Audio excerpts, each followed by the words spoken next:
से लेकर विधानसभा तक भूपेश सरकार की नाकामी को जनता के दिलाने वाले छत्तीसगढ़ के पूर्व मंत्री वर्तमान कुरुद के विधायक अजय चंद्राकर जी हमारे साथ मौजूद है। आइए हम चुनाव को लेकर उनसे कुछ खास चर्चा करते हैं। सबसे पहले धमतरी कोर्ट में आपका स्वागत है। कल भूपेश मुख्यमंत्री जी ने कल घोषणा किया है कि हम वापस सरकार बनी कांग्रेस की तो किसानों का कर्जा फिर माफ करेंगे। पहले भी ऐसा माना जा रहा था कि भूपेश सरकार या कांग्रेस के घोषणा पत्र के चलते छत्तीसगढ़ में कांग्रेस सरकार बनी थी। इसमें दो पहलू। पहला पहलू तो ये है कि मुख्यमंत्री जी अपने 5 साल के कार्यक्रम में भरोसा नहीं रहा उनको, उनके पास कोई ऐसा माइलस्टोन वाला कार्यक्रम नहीं है जिसमें वोट मांग सके। दूसरी बात यह है कि पिछली बार भी उन्होंने कर्ज माफी की बात कही थी। मुझे कल भी प्रतिक्रिया ली तो मैंने कहा कि सोसाइटी का कर्ज माफ करेंगे अल्पकालीन, कि सरकारी बैंक जो है राष्ट्रीयकृत बैंक है उनका भी कर्ज माफ करेंगे, अल्पकालिक लोन के अतिरिक्त मध्यमकालीन और दीर्घकालीन लोन को भी माफ करेंगे क्या? क्योंकि पिछले बार कर्जा माफी पूरी लिखी और अल्पकालीन ऋण सोसाइटी भर का माफ किया उन्होंने, तो उनकी बात में अब सत्यता नहीं है। वो कहते कुछ है करते कुछ है। तो ऐसे आदमी की बात पर भरोसा किसान नहीं करेंगे और उनको, क्योंकि मुख्यमंत्री हैं, इसलिए उनको स्पष्ट करना चाहिए कि किस तरह का कर्जा कितना माफ होगा उसको। 20 क्विंटल धान खरीदी इन्होंने की घोषणा है, नवंबर से खरीदी चालू, इसको लेकर आप क्या मानते हैं? मैं हमेशा बोलता हूं कि आप उनकी क्रोनोलॉजी को समझिए थोड़ा। 86.5 लाख टन चावल खरीदेंगे केंद्र ने कहा, तो जिस दिन ये बात हुई उस दिन मुश्किल से 48 लाख टन चावल जमा हुआ था और उन्होंने पूरा चावल जमा करने के लिए अभी अक्टूबर तक का समय लिया। 58 लाख दे सकेंगे, 61 नहीं दे सकते जी, पिछले साल का जी। तब भूपेश बघेल जी ने कहा कि खाद्यान्न का संकट है यूक्रेन युद्ध के कारण, इसलिए ऐसी घोषणा कर रहे हैं, कोई एहसान नहीं कर रहे हैं। कोई बात नहीं, केंद्र ने कह दिया कि हम अब 61 लाख टन लेंगे, तो भूपेश बघेल जी कहते हैं कि उसको 86 लाख टन कीजिए। तो मुख्यमंत्री जी दोनों तरफ बात करते हैं, इसमें राजनीति करते हैं। एक बात। दूसरी बात, वो 125 लाख टन धान खरीदने की बात कही है। 125 लाख टन में 86.5 लाख टन चावल तो बनेगा ही नहीं, और वो छत्तीसगढ़ के पीडीएस के लिए चावल कहां से लाएंगे?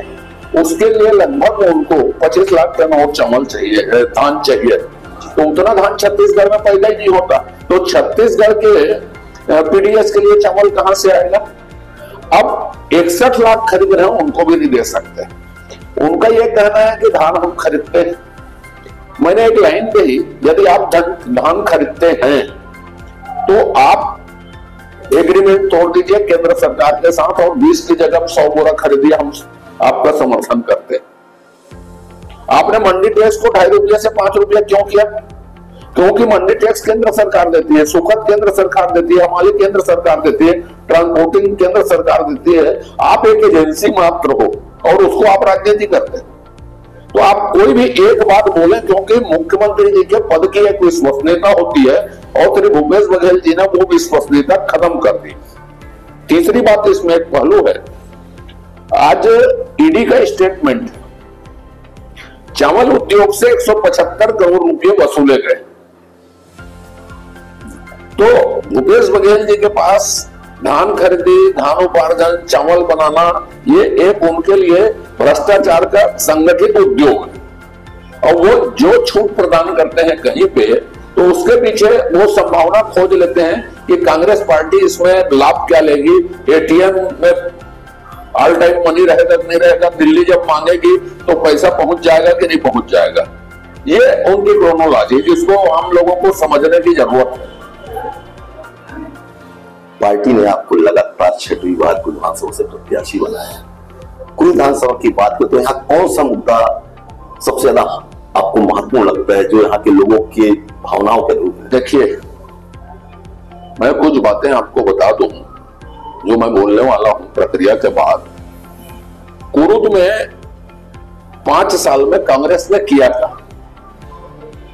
पिछले 5 साल में जब मैं था, लगभग 600 करोड़ रुपए की राशि ग्रामीण विकास के लिए आई।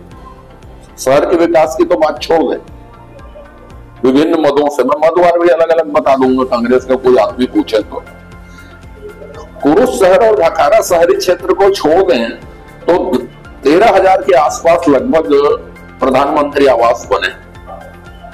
उतने ही लगभग ओडीएफ के लिए शौचालय बने।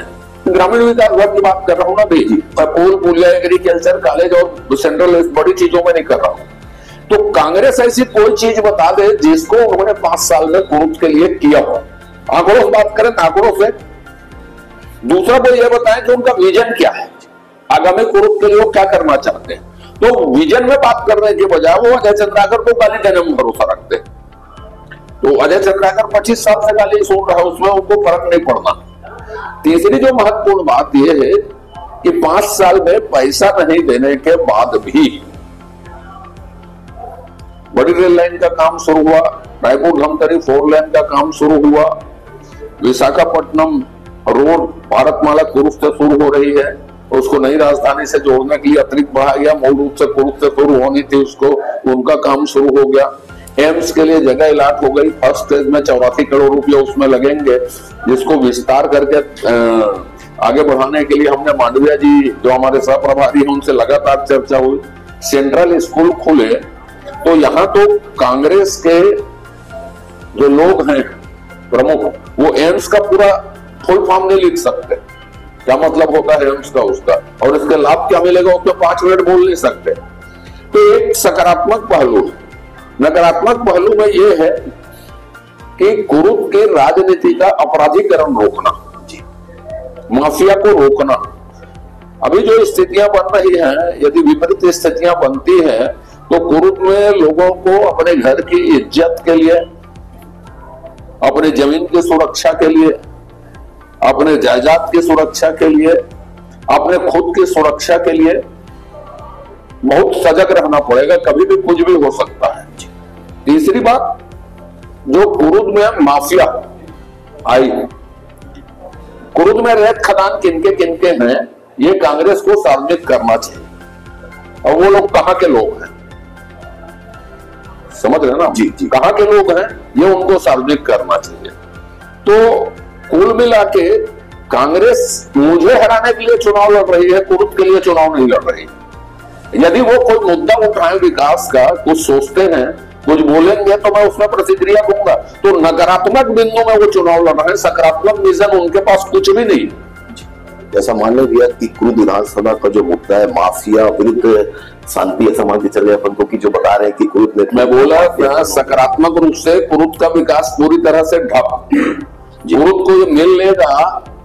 विपरीत परिस्थितियां यदि बन गई, जिसकी संभावना कम है, तो माफिया और अपराधीकरण कुरुद का होगा, माफियाकरण और अपराधीकरण।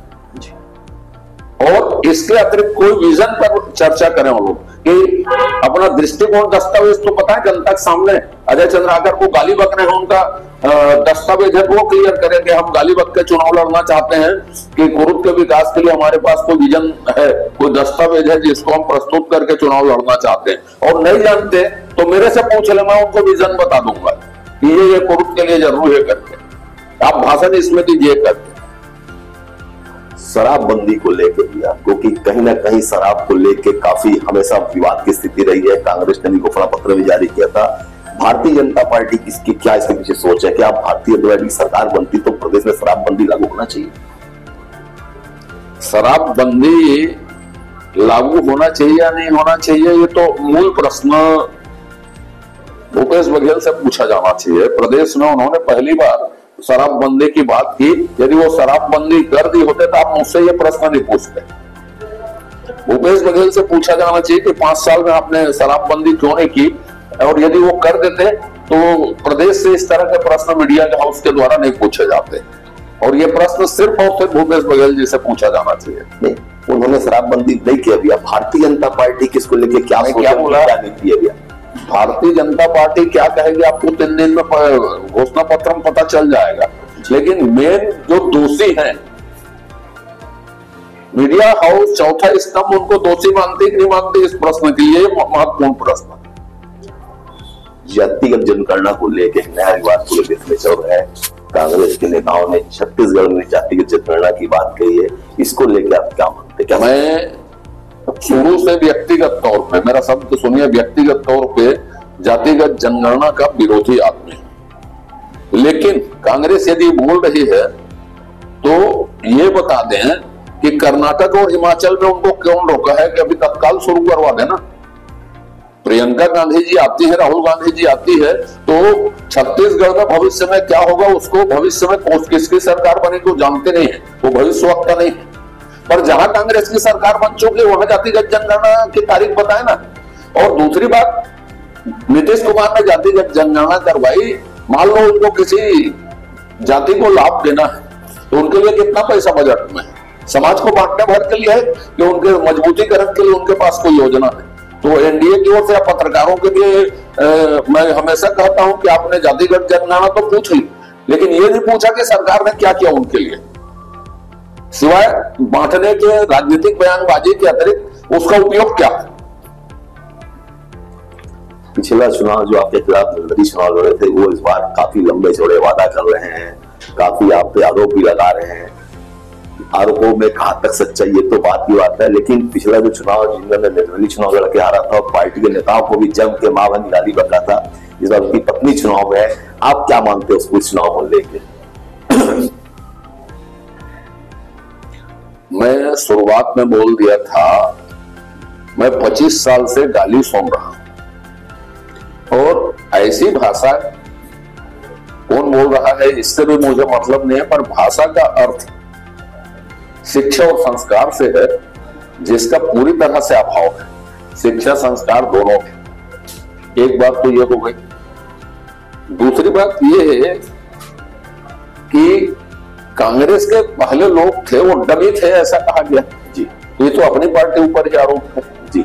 तीसरी महत्वपूर्ण बात ये है कि कांग्रेस की टिकट बिकती है तो ये बताना चाहिए वास्तव में। मैंने एक वीडियो देखा कि कितने में खरीदी गई, या मुफ्त में मिली, या कोई टर्म्स कंडीशन में मिली, वो टर्म्स कंडीशन क्या थे, पहले के दृष्टिकोण में 5 साल में अंतर क्यों आ गया, ये सब उन लोगों को बोलना चाहिए। और मैं व्यक्तिगत टिप्पणी कभी करता नहीं जी।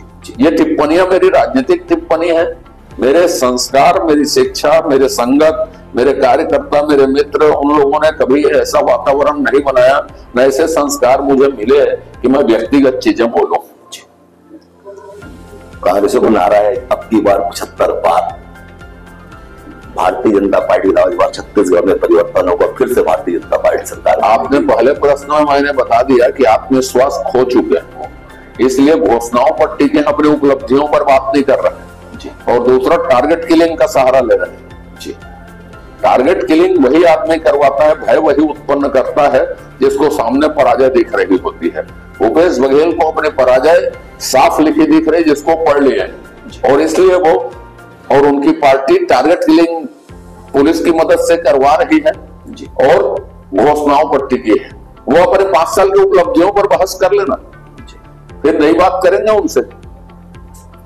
आप पार्टी के प्रवक्ता भी हैं, भारतीय जनता पार्टी छत्तीसगढ़ में कितनी सीट जीत के सरकार बनाने का? आप पार्टी का कोई हमारा, आप पार्टी के प्रवक्ता भी भारतीय जनता पार्टी, भारतीय जनता पार्टी और भारतीय जनता पार्टी कितनी सीट जीत रही है छत्तीसगढ़ में? कितनी सीट की संख्या तो फिर भी अनुमान आपको कि आप काफी, अनुमान इतना है कि हम सरकार बनाने के लिए लड़ रहे हैं और सरकार बनाएंगे निश्चित। 90 में से फिर भी आप काफी, सरकार बनाने के लिए पर्याप्त बहुमत हमको मिलेगा, किसी की मदद की जरूरत नहीं पड़ेगी।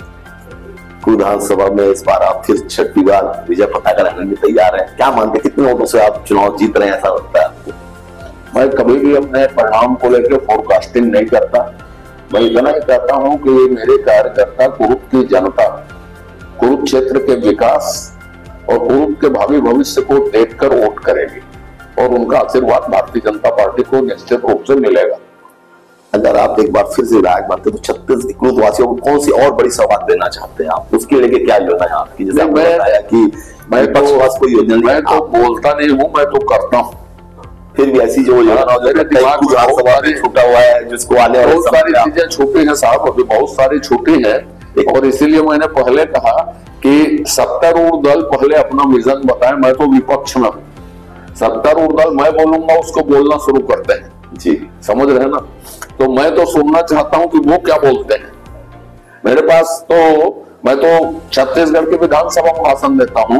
मैंने कहा कांग्रेसियों को कि कांग्रेस का इतिहास पढ़ लीजिए, उसमें बहस मेरस कर लीजिए, या कांग्रेस क्या है मुझे बुला लीजिए, मैं आप लोगों को कांग्रेस की विचारधारा बता दूंगा, यदि हिम्मत है तो बना। मैंने एक दिन पूछ दिया